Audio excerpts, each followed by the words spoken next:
Bien, Hebreos capítulo 8. El autor de este libro, en el capítulo 8, en el 9 y en el 10 hasta el verso 18, el autor va a ampliar el tema que viene hablando. ¿Cuál es el tema del que viene hablando? Que el ministerio de Cristo es, y el sacerdocio de Cristo es infinitamente superior al ministerio de Moisés y la ley. De eso, el capítulo 8, el 9 y el 10 hasta el verso 18 va a ampliar el tema. Si usted hace un análisis de estos capítulos, este conocedor de la ley, probablemente fue un sacerdote, y conocedor de la gracia, porque para eso se requiere gracia. Conocer la ley mosaica y conocer la gracia derramada en la ley de Cristo, era un hombre apartado, este escritor. Y entonces él hace un esfuerzo para que a sus lectores le quede claro lo infinitamente superior que es el sacerdocio de Cristo comparado con el sacerdocio arónico, el cual fue establecido en la salida del Egipto, ¿de acuerdo?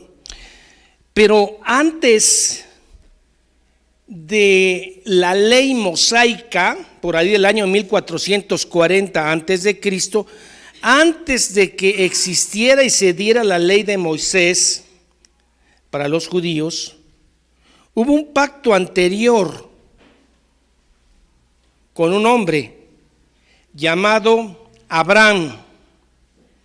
Y es interesante cómo Gálatas dice que el pacto de la ley con Moisés, ¿sí?, no abroga, no anula el pacto con Abraham. ¿Están de acuerdo? Sí saben que Abraham fue antes de Moisés, ¿verdad? Pues antes de que Moisés se le diera la ley, había un pacto anterior con Abraham: en ti serán benditas todas las naciones. Entonces, el hecho que haya aparecido la ley mosaica y el sacerdocio arónico no abrogó la promesa dada a Abraham para nosotros, los gentiles, todas las naciones. No lo abrogó. Es más, el pacto de Abraham es incondicional, como el pacto de la gracia en Cristo o el nuevo pacto. ¿Qué quiero decir? Que para usted cumplir el pacto no necesita obedecer. Van a decir blasfemo. ¿Cómo que no hay que obedecer a Dios? Déjeme que le explique. El pacto mosaico arónico es para obediencia. El pacto adánico y el nuevo pacto en la gracia de Cristo no es para obediencia. O sea, usted no se salva obedeciendo. Usted se salva naciendo de nuevo. Y eso no es de voluntad de carne ni de sangre, sino de mi Padre que está en los cielos. Bueno, entonces, ¿para qué se dio el pacto de la ley, el arónico? ¿Para qué? ¿No? Gálatas lo dice, Romanos lo dice y lo hemos visto. Para que te quede claro que nadie pudo cumplir la ley. La ley de Moisés no era para salvarse. En ese sentido no era perfecta. Porque la ley jamás salvó a nadie. ¿Por qué? Porque nadie pudo cumplir la ley de Moisés. Entonces, como tenemos una naturaleza tan caída, hermano, la ley nada más lo que hizo fue mostrarnos nuestro rostro asquerosamente terrible, lleno de pecado. Para eso fue la ley.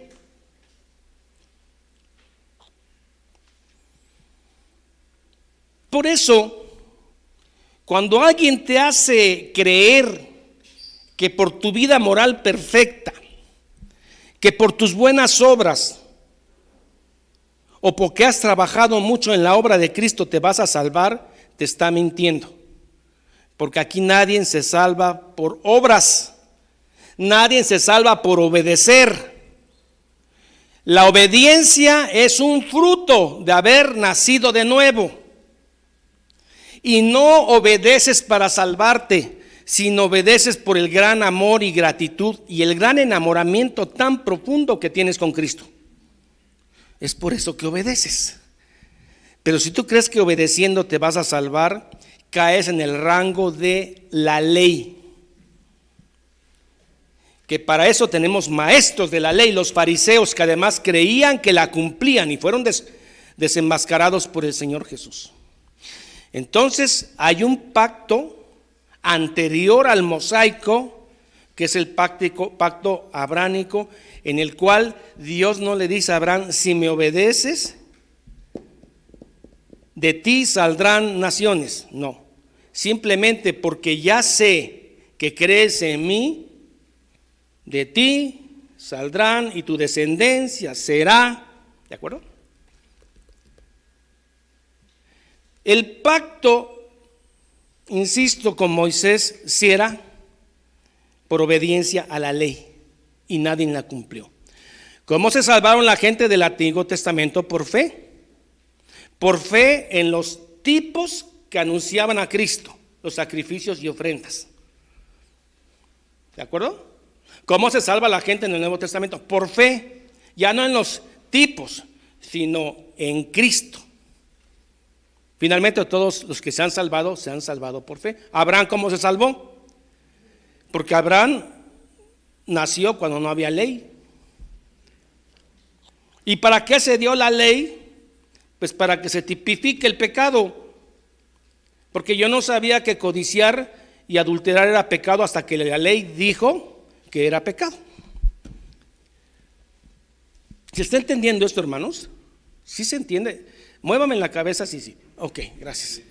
Muy bien.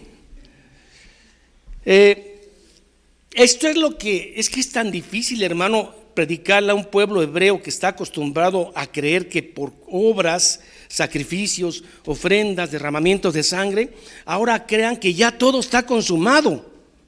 Pero ya nos quedamos sin sacerdote, pero hay uno arriba. Nos quedamos sin templo, aunque está el templo ahí, ya no nos quieren ver porque somos cristianos, pero tienen un sumo sacerdote en los cielos. Eso es lo que el autor intenta enseñar en el capítulo 8, 9 y hasta la mitad del 10. ¿De acuerdo? Empezamos el capítulo, hermano, capítulo 8, verso 1. Ahora bien, el punto principal de lo que hemos venido diciendo es esto. El punto principal, hermano, no es un resumen. El punto principal es lo más importante de lo que se dijo.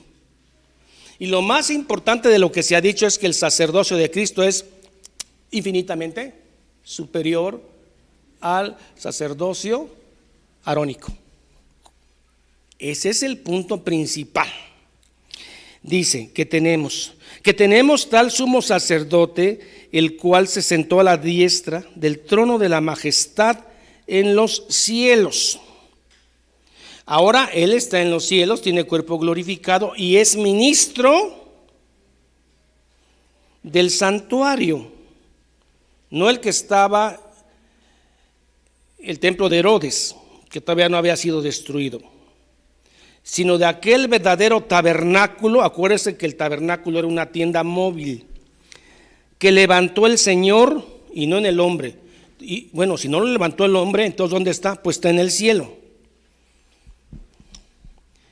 Hermano, yo les digo de que el autor y la Biblia de Hebreos dice de que hay un tabernáculo donde Cristo está sentado. Entonces usted se imagina una tienda como en la época del Éxodo, pero hecha como de airecito, ¿no? O sea, en lugar de cortinas es espíritu. Y Cristo sentado en una silla, preciosa la silla, y ministrando por nosotros, intercediendo ante el Padre por nosotros. Bueno, hermanos, recuerden que en el templo de Herodes no había sillas, porque el sacerdote nunca descansaba. O sea, no había ni un banquito para sentarse después de tanto sacrificio. ¿Por qué? Porque la tarea del sacerdote nunca terminaba. Jesús está ahora en un tabernáculo, ¿y qué está haciendo?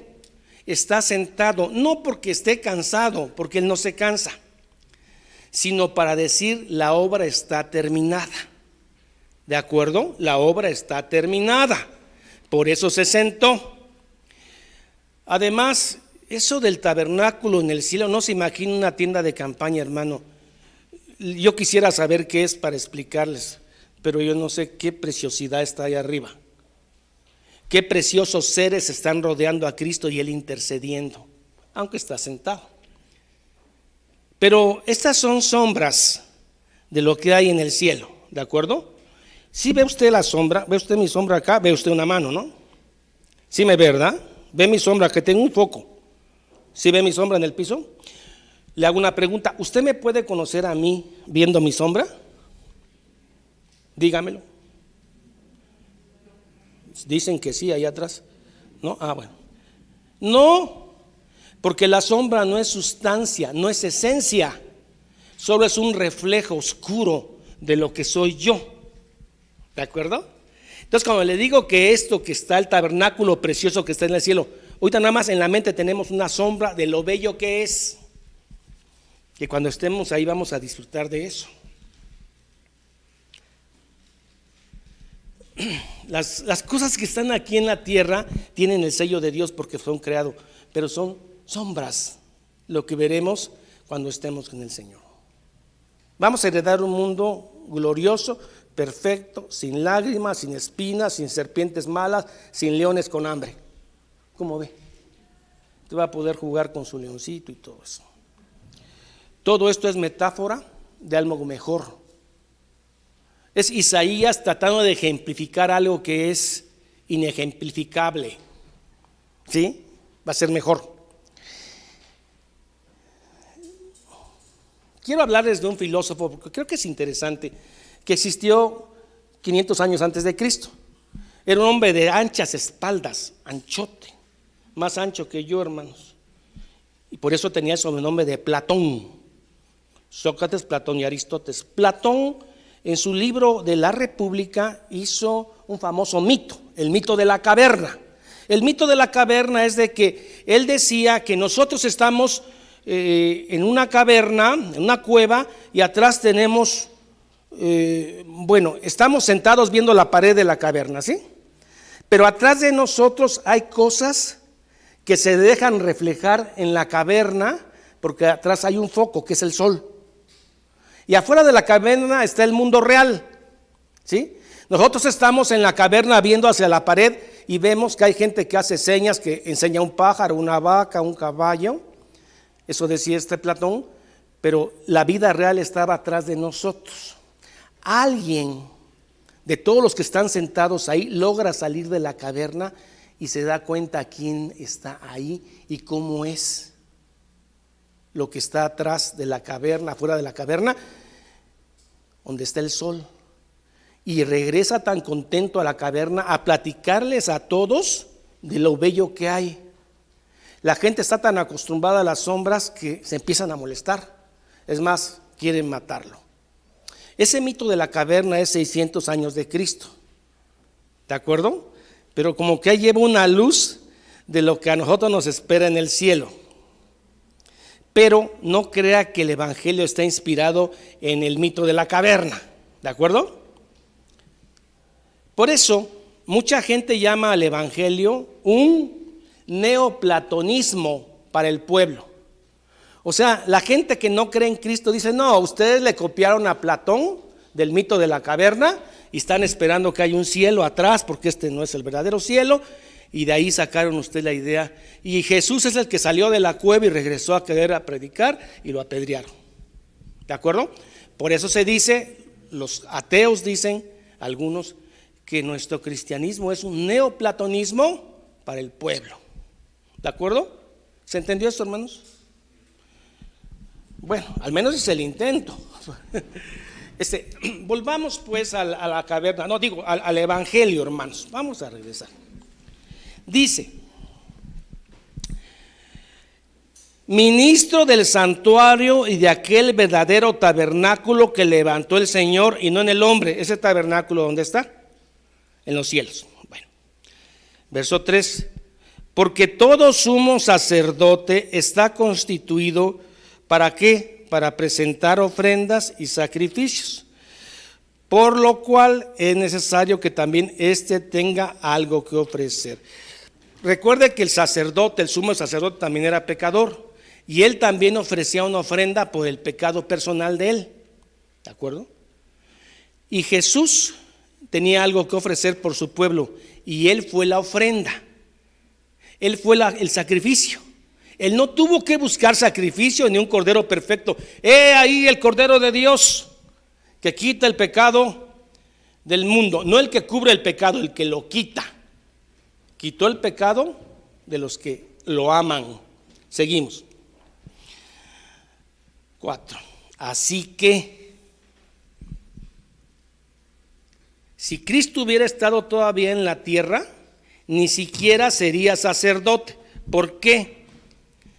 Porque el templo de Herodes no había sido destruido. El templo de Herodes es destruido en el año 70 por tropas romanas, Tito, Vespasiano, y destruyen el templo. Pero cuando se escribe la carta, todavía había sumo sacerdote ministrando en el templo de Herodes. Por eso nuestro sumo sacerdote ministra en el cielo, porque entonces ni sería sumo sacerdote, porque además ni es de la tribu de Leví. Jesús es de la tribu de Judá. Ni siquiera sería sacerdote. Habiendo aún sacerdotes, todavía estaba el templo de Herodes, que presenta las ofrendas según la ley. ¿Cuál ley? La ley mosaica. ¿Sí? Porque mire, hermano, todo ese tiempo que estuvo vigente la ley y el sangradero de animales, no era para quitar el pecado, era para cubrirlo. Cubrir el pecado del mundo. En Hechos dice: Dios soportó con paciencia todo el pecado de ese tiempo, soportando que fueran animales inocentes los que se sacrificaron. Pero ahora el sacrificio de su Hijo lo dejó satisfecho. La ira de Dios fue satisfecha. Sacrificio perfecto. Quien te quiere hacer volver a la ley, haciéndote o judaizándote, te va a poner bajo maldición, como lo dice Gálatas: todo aquel que no cumpliera la ley, maldito es toda, y nadie la cumple. ¿Se está entendiendo? Se está entendiendo que el autor dice: si ustedes regresan a la ley, van a ser malditos. Si ustedes regresan a la ley de Cristo, la gracia, son salvos, y no por obras, para que nadie se gloríe. Bueno, seguimos. 8:5. Estos sacerdotes arónicos todavía estaban vivos, los cuales sirven a lo que es figura y sombra de las cosas celestiales. Vea la sombra, hermano. Todos los sacrificios eran sombras de lo bello que fue el sacrificio de Cristo. Ya no hay más sacrificios, no debe haber. Los cuales sirven a lo que es figura y sombra de las cosas celestiales, como se le advirtió a Moisés en Éxodo 25:40. ¿Qué se le advirtió a Moisés? Mira, haz todas las cosas conforme al modelo que se te ha mostrado en el monte. Sí, se le mostró medidas y todo. Pero ahora, insiste el autor, hermano, pero ahora tanto mejor ministerio es el suyo, el de Cristo, cuanto que es mesites, mediador, árbitro entre dos cuando hay un conflicto. Mediador es alguien que media entre un conflicto. Cuanto es mediador de un mejor pacto establecido sobre mejores promesas. Este pacto de mejores promesas se está refiriendo al pacto de Abraham, que es anterior al de la ley. Bajo mejores promesas, o sea, el de la ley es bajo obediencia. El de Abraham y el de Cristo no es bajo obediencia para que nadie se gloríe. Pero claro, obedece. No te estoy diciendo que hagas un desgarriate, sino que te voy a decir que aunque te portes lo mejor, vas a entrar por gracia. Y si te portas tan mal, a lo mejor nunca la conociste.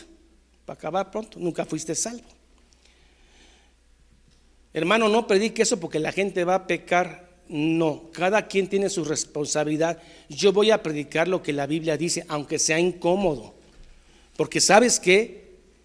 Deja incómodo saber que te salvaste y que tú no hiciste algo por salvarte. Te deja incómodo, porque así somos de vanagloriosos. Queremos es que yo sí hice algo. Yo fui siempre a las iglesias, yo cumplí, yo fui. Mejor, silencio. Estás aquí por gracia. No te sientas mejor que otros, Shut up, silencio. En boca cerrada no entra mosca. Estás por gracia. Yo también sé que soy por gracia. Si un día veré a Cristo, no es porque prediqué mucho, fue por gracia. Porque no es por obediencia. Ahora ustedes, pero hermano, yo lo he visto obedecer al Señor. Bueno, esa obediencia no es para salvarme, sino es porque lo amo. ¿Sí se ve la diferencia? Yo obedezco al Señor porque lo amo. ¿Y por qué lo amo? Porque Él me amó primero. No tengo nada a mi favor en cuanto a qué gloriarle. Bueno, mediador de un mejor pacto establecido sobre mejores promesas. O sea, 430 años antes de la ley de Moisés, hubo un pacto anterior al cual yo pertenezco. En él serán benditas todas las naciones. Yo no pertenezco al pacto arónico, ni me voy a guardar el sábado, ni me voy a poner kipa, ni voy a ser judío talmúdico, ni judío, en fin, mosaico, no. Veamos Juan 1:17. Juan 1:17.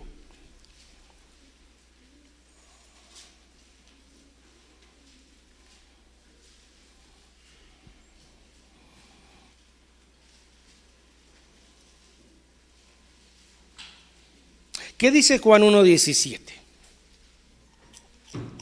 Pues la ley por medio de Moisés fue dada. ¿Están de acuerdo? Nadie la cumplió. Y era para obedecerla. Entonces, ¿cuál es el propósito de la ley? Demostrarte que eres pecador. Pero la gracia. Ay, esta palabra, si logramos entender esta palabra tan sencilla. Pero la gracia y la verdad vinieron por medio de Jesucristo. ¿Cómo quieres volver a los tipos y sombras? Por medio de Jesucristo.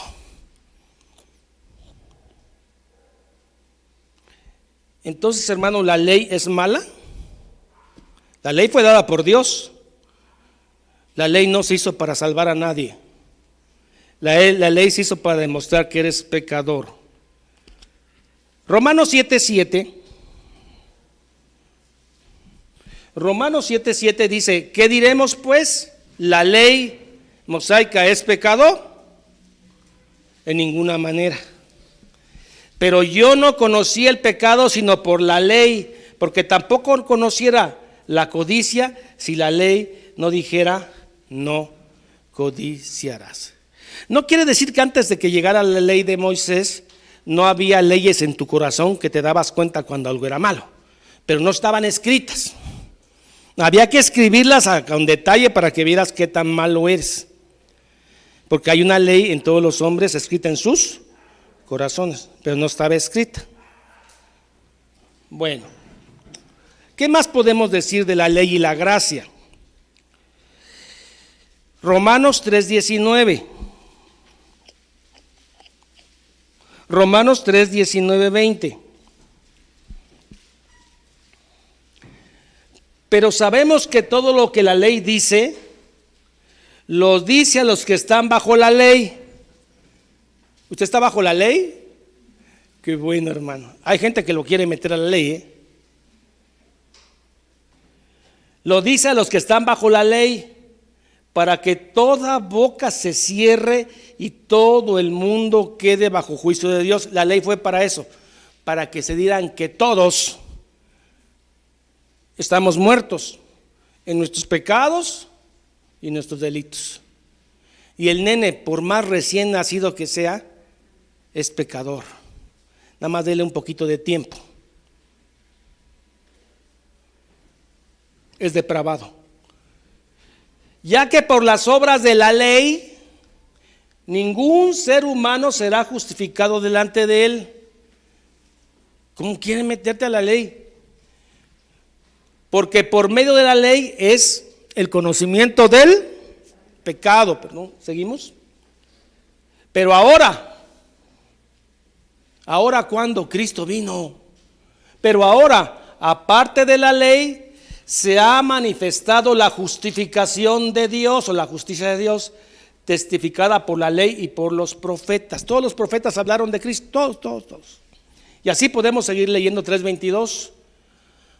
La justicia de Dios por medio de la fe en...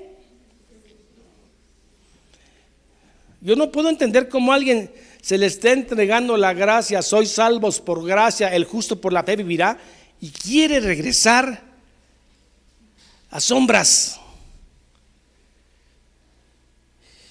Y esas sombras pueden ser hasta que creas que tus buenas obras son para salvarte, hasta que creas que por la obra que has hecho en el Señor y has trabajado mereces algo. Eso, cuidado con eso, porque nos puede traicionar nuestra mente. Sentir que eres un gran siervo del Señor. Cuidado con eso. Estás por gracia. La única diferencia entre ti y los de afuera es que Dios te amó. ¿Por qué a mí? Porque al otro no lo sé. Soberanía de Dios. Bueno, ¿qué más podemos decir de ley y gracia? Pues podemos ver, por ejemplo,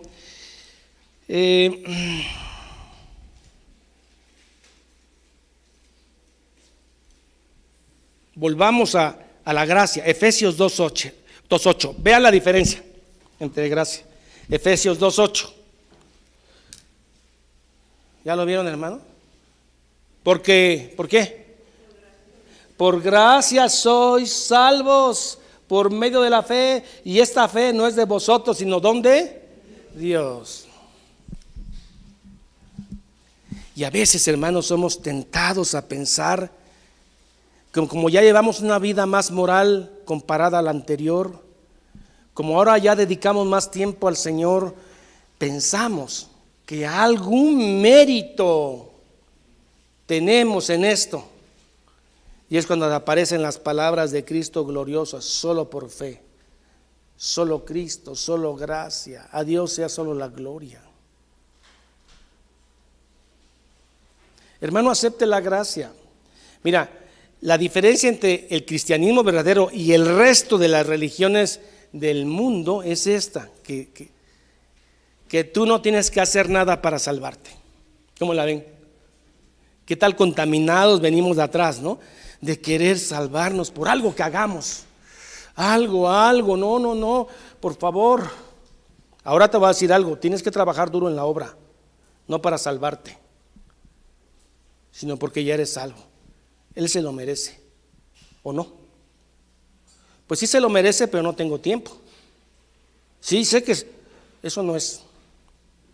Él se lo merece, no para salvarte. Bien, seguimos en Hebreos, hablando del antiguo pacto. Porque si aquel primer pacto hubiera sido sin defecto, ciertamente no se hubiera procurado lugar para el segundo pacto. ¿De acuerdo? ¿Cuál es el segundo pacto? El de la gracia en Cristo. Pero no es como los dispensacionalistas dicen, de que bueno, a Dios le falló un plan en una dispensación y levanta otra dispensación para otro plan. Le vuelven a fallar y son 7 dispensaciones.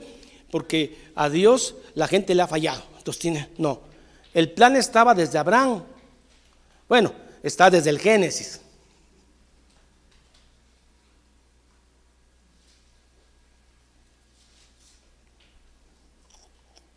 Un nuevo pacto, un mejor pacto, bajo mejores promesas. Pero si aquel primero hubiera sido sin defecto, hermano, entonces, ¿es defectuosa la ley de Moisés? No. Digámoslo así, el problema de la ley mosaica es con qué material trabaja. Trabaja con material humano, y el material humano, la naturaleza humana es caída.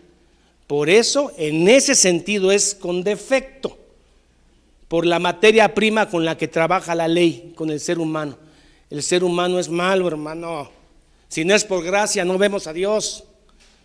Si es por ley, no lo vemos. Entonces, ¿entiende esto? El defecto de la ley no es en sí mismo la ley, porque la ley es santa, sino con el material que iba a trabajar, que es la naturaleza humana. ¿Se entendió?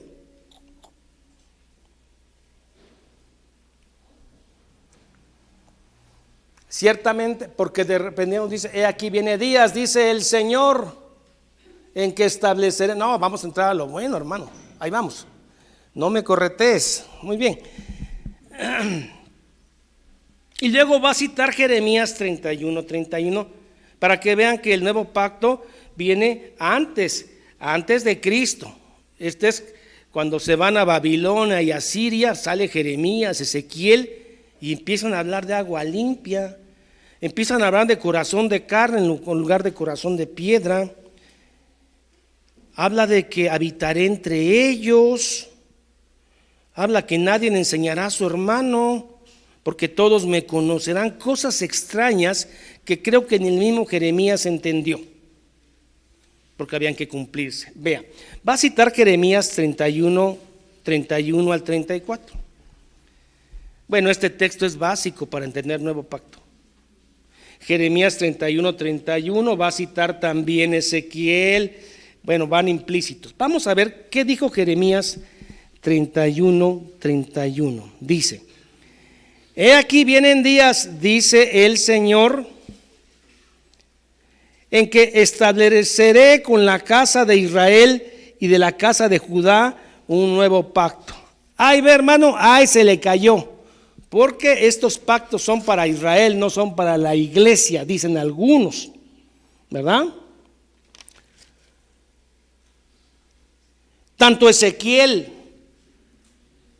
tanto Jeremías, estos pactos son en primer término con Israel y con miras al reino mesiánico futuro de Cristo.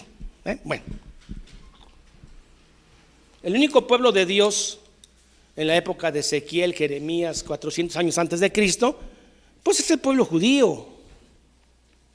Y a él se le dan las promesas inicialmente, pero con miras al reino mesiánico futuro de Cristo, en donde va a entrar gente de todo tribu, lengua y nación. Inicialmente son para Israel, pero para los descendientes de Abraham. Ahí ve, judíos, no. Ahorita les voy a decir que los descendientes de Abraham no necesariamente son los de Israel. Entraron algunos, pero está hablando de los gentiles. Qué bueno. Si no, nosotros no teníamos nada. Ellos tenían a los profetas, tenían las... Dice, he aquí vienen días, haga un esfuerzo por concentrarse, hermano, esto es clave. He aquí vienen días, dice el Señor, en que estableceré con la casa de Israel y la casa de Judá un nuevo pacto. ¿Ya ve cómo las promesas son para los judíos? En ese momento eran el pueblo de Israel, pero era con miras para el reino mesiánico. Y veámoslo con Biblia, Romanos 9:6. Romanos 9:6.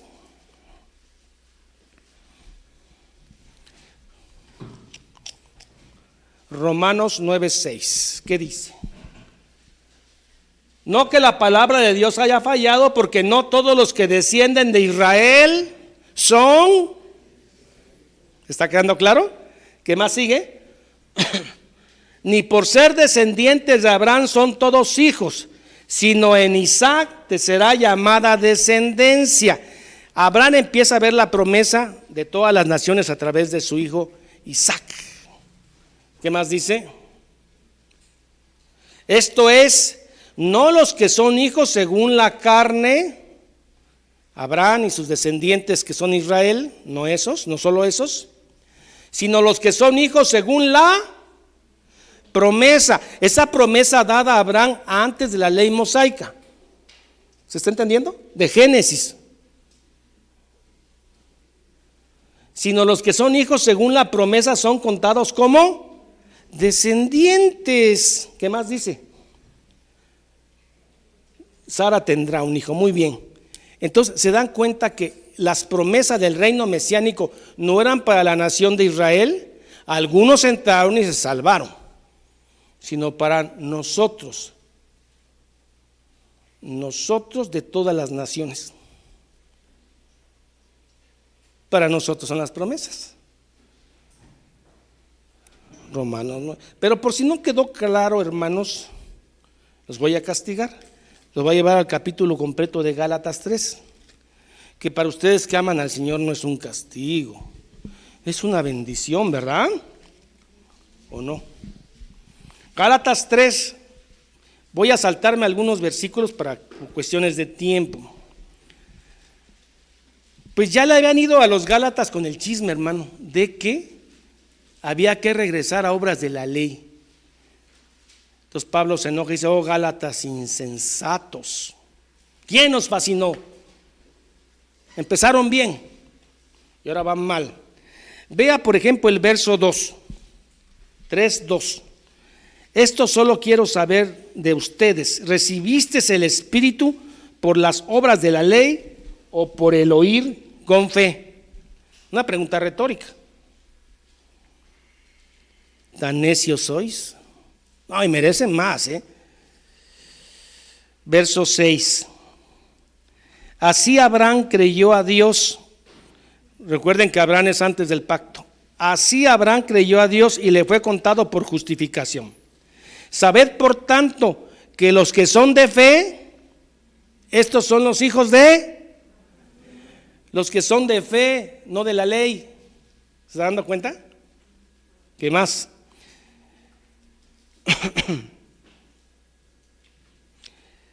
Y la Escritura, previendo que Dios había de justificar por la fe a los gentiles, dio de antemano la buena nueva a Abraham, no a Moisés, diciendo: en ti serán benditas todas las naciones, de modo que los de la fe son bendecidos con el creyente Abraham, porque usted se salva por fe. Digámoslo así. Y quién sabe si se me permita decirlo. Bueno, usted se salva por el pacto con Abraham, no con Moisés. Más o menos para decirlo en términos didácticos. Y el versículo que le dio vida a Martín Lutero, el verso 11: el justo por la fe vivirá. ¿Y la ley no es de fe? Muy bien. Verso 17. La ley de Moisés vino 430 años después. Y esto digo, pues el pacto previamente ratificado por Dios para con Cristo es el de Abraham, porque la ley vino 430 años después con Moisés. Pero aquí está lo importante, hermano. La ley de Moisés no anula el pacto con Abraham. No tiene que, si ni siquiera es judío usted, si ni siquiera es hebreo, ¿por qué quiere hebraizarse? Cachuchita, barbita, toga, shofar, candelabro, menorá, bandera de Israel. Shalom, hermano. Shalom. Yeshua Yamashiach Yamasa. Y ya siente usted que está arriba del resto con esas palabritas. Vergüenza deberían de tener. Oh, Gálatas insensatos, ¿quién nos fascinó? Empezaron bien. Bueno, dice, la ley que vino 430 años después no abroga para invalidar la promesa. Y luego terminemos esto, dice, bueno, verso 21. Luego la ley es contraria a las promesas de Dios en ninguna manera, pero la ley no sirvió para dar vida, porque si la ley fuera para vivificar, todos se hubieran salvado por la ley. Verso 29, donde termina el capítulo. Fue nada más una pasadita, capítulo 3. Y si vosotros sois de Cristo, ¿qué pasa? Ciertamente linaje de Abraham sois y herederos según la promesa. ¿Quieres entrar por Moisés o por Abraham? Mejor dicho, por Cristo. Y el que te ponga bajo la ley para salvarte, te pone bajo maldición. Bueno. He aquí viene días, dice el Señor, Hebreos 8:8, en que estableceré con la casa de Israel y la casa de Judá un nuevo pacto. ¿Ya se entendió que es el de Adán? El de Moisés. ¿Sí se entendió? ¿Se entendió que somos descendientes de Abraham? Bueno, no en la sangre. 9. No como el pacto que hice con sus padres el día que los tomé de la mano para sacarlos de la tierra de Egipto. Porque ellos no permanecieron en mi pacto. No pueden. Tienen naturaleza humana. Y yo me desentendí de ellos, los descarté, dice el Señor. Verso 10. Por lo cual, este es el pacto que haré con la casa de Israel, descendientes espirituales. Después de aquellos días, dice el Señor, pondré mis leyes en la mente de ellos, hermano. Ya no solamente están escritas, están en nuestra mente y en nuestro corazón.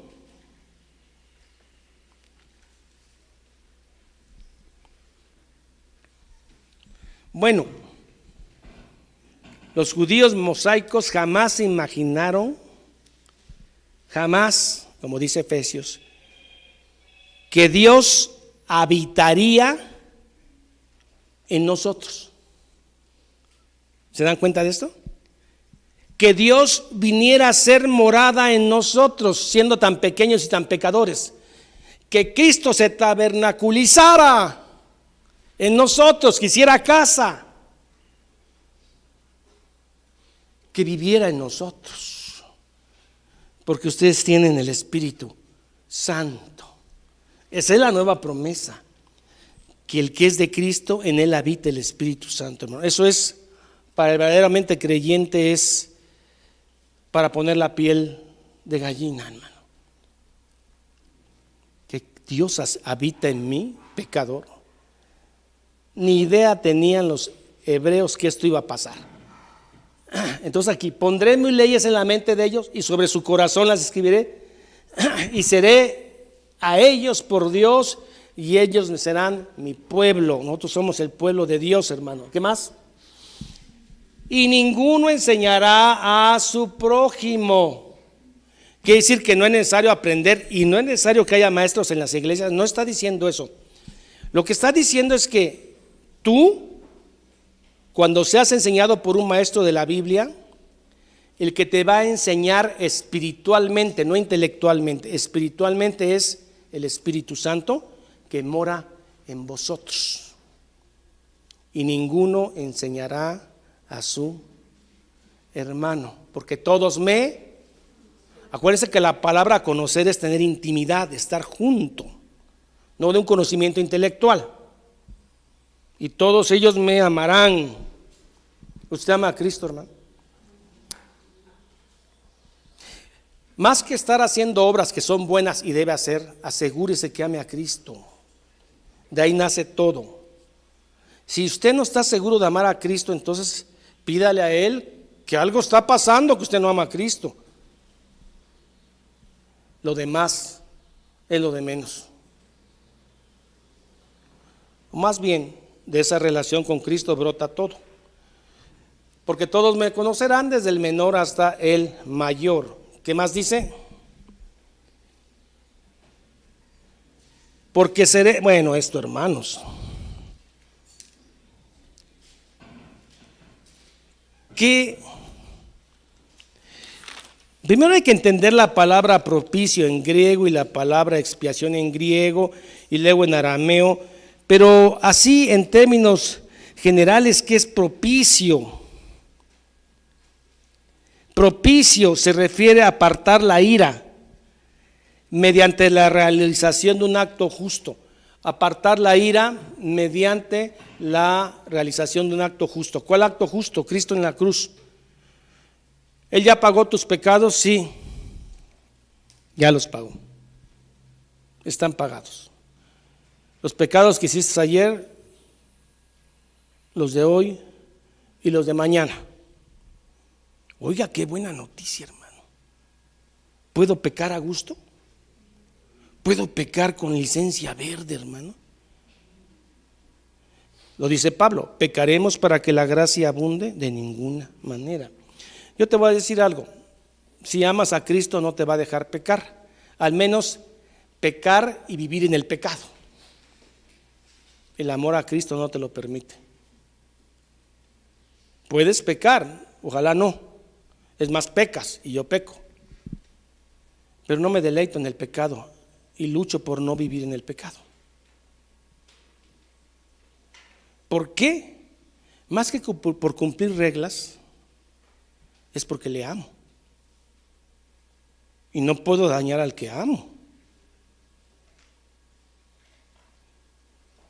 Si me porto bien o intento portarme bien, no es para sacarme un 10 en cívica o en moral, sino porque le amo.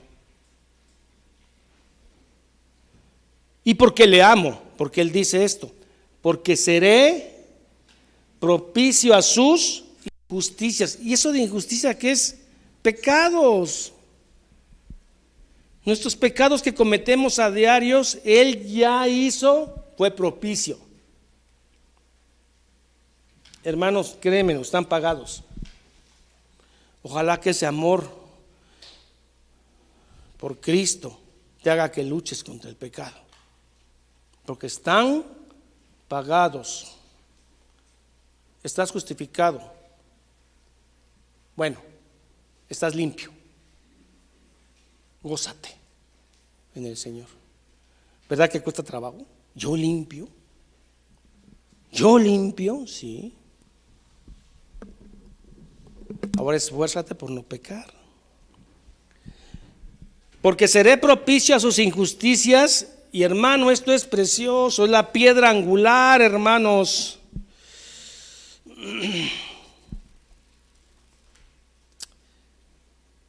Esta es la piedra angular del nuevo pacto. Véanlo bien, el verso 12. Es la piedra angular del nuevo pacto. No se va a acordar de tus pecados. Piedra angular del nuevo pacto, porque no es el pacto como el de la ley, que habías que derramar sangre de animal. Aquí Jesús ya pagó mi pecado y el tuyo. Estás limpio. Es más fácil que te acuerdes tú de tu pecado que Cristo se acuerde de tu pecado. Y cuando alguien te acuse, dile de los Romanos 8, ¿quién acusará a los escogidos? Si Cristo es el que justifica. Sois salvos por medio de la fe. Nuevo pacto. Algo que nunca vamos a poder agradecer a Dios es esto. Memo, entiende. Es que Dios perdona nuestros pecados. Memo, Dios perdona nuestros pecados. Que Dios perdona nuestras injusticias. Sí, Memo, esmérate en hacer las cosas del Señor y llora cuando no las hagas. Pero al mismo tiempo recibe la promesa que Dios te ha dado en Cristo Jesús, que Dios te ha dado ya el perdón.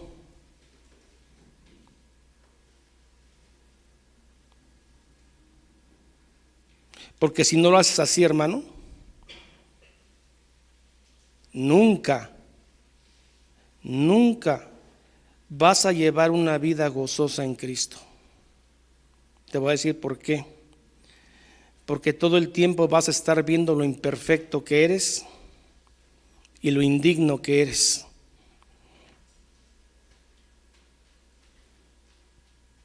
Es importante que lo veas para que ames más al Señor. Porque al que mucho se le perdona, mucho ama.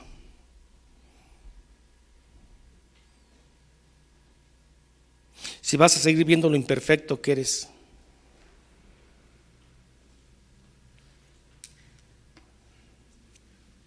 te vas a decepcionar de ti y de tu carne. Hay días en que dices, ¿cómo es posible que Dios se fijó en mí? Tan imperfecto. Hay gentes más y uno piensa que hay gente mejor. Pero hermano, si no recibes la promesa de que estás lavado y limpiado, no vas a llevar una vida gozosa. Ahora sí, Memo, esfuérzate por agradar a Dios. Y cuando no lo consigas, no vayas al pacto de Moisés jamás.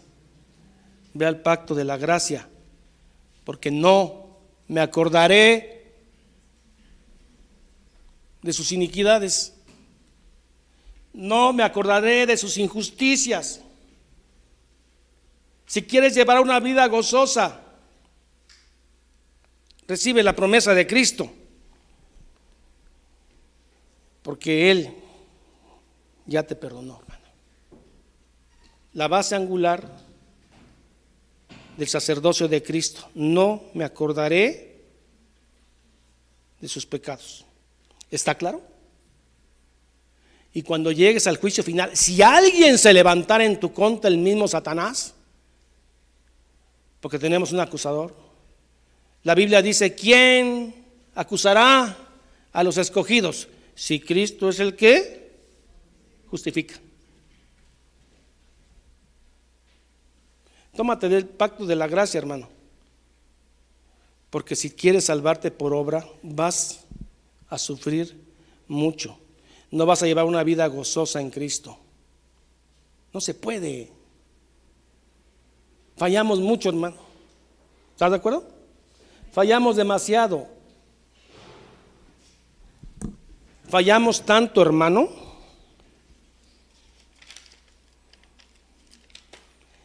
que podemos llegar al punto de volvernos hipócritas. Hipócritas de los méritos y de las obras humanas. Pensar que porque la gente nos acepta por nuestras obras y nuestros méritos de esfuerzo humano, que al tiempo uno se cansa. Y no quiero ser un hipócrita. Estoy aquí por gracia. Tanto se confía en las obras, hermano, que llega uno a la hipocresía. Tanto esfuerzo humano. Y te das cuenta que te estás volviendo un hipócrita. No, hermano. Profundamente te digo que te tomes del pacto de la gracia y no el de las obras. Ahora sí, ya entendiendo esto, esfuérzate y lucha profundamente para agradar al Señor y servir en su obra. Pero recibe su perdón. Amén. Gracias. Al decir nuevo pacto, ha dado por viejo al primero.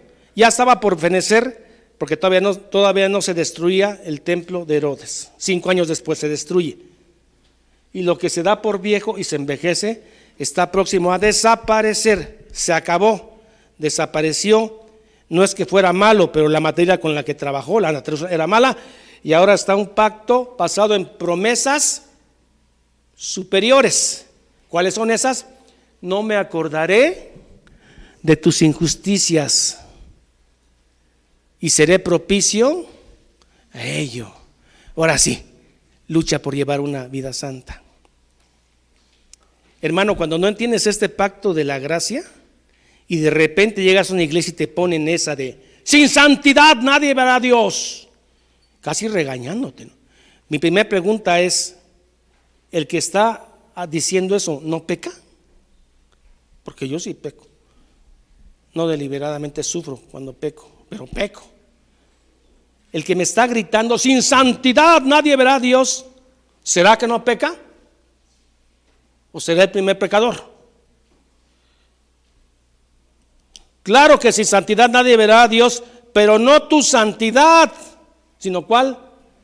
La santidad de Cristo es la que te hace ser salvo, porque tu santidad con todas tus obras, si me meto a tu mente, hay problemas. Y Dios conoce nuestros corazones. Ahora sí, sin santidad, la de Cristo, nadie verá a Dios. Descánsate en la gracia y ahora esfuérzate para agradar al Señor. Amén. Pónganse de pie, mis hermanos.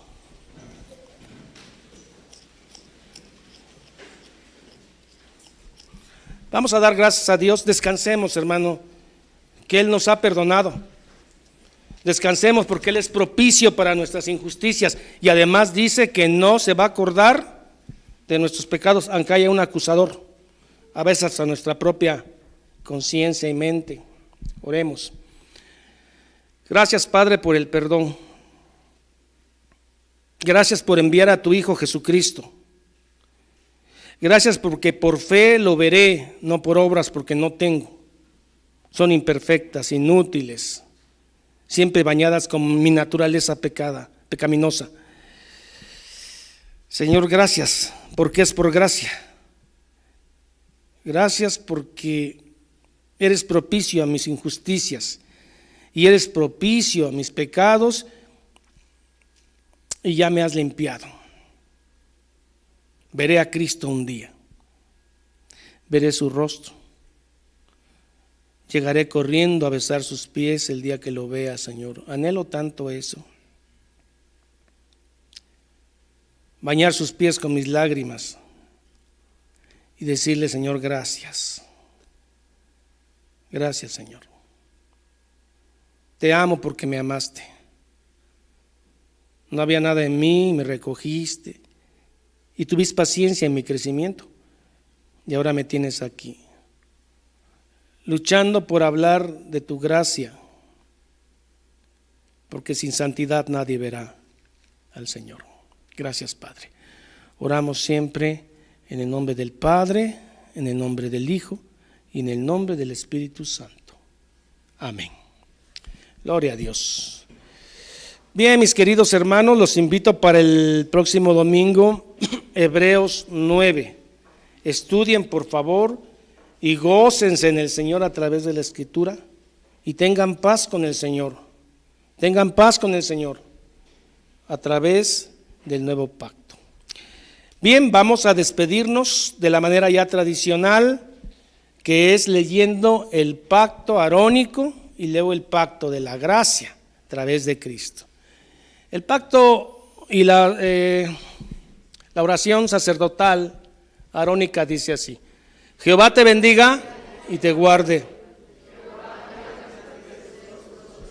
y tenga de ti misericordia. Jehová alce sobre ti su rostro y ponga en ti paz. Corintios dice así. La gracia del Señor Jesucristo, el amor de Dios y la comunión del Espíritu Santo sea con todos vosotros. Y el pueblo dice amén, hermanos. A los hermanos de la red que nos ven por internet, les pedimos, les suplicamos que estos mensajes los compartan. Ustedes saben cómo, en sus redes, y que para el próximo domingo lean detenidamente, a profundidad, Hebreos capítulo 9.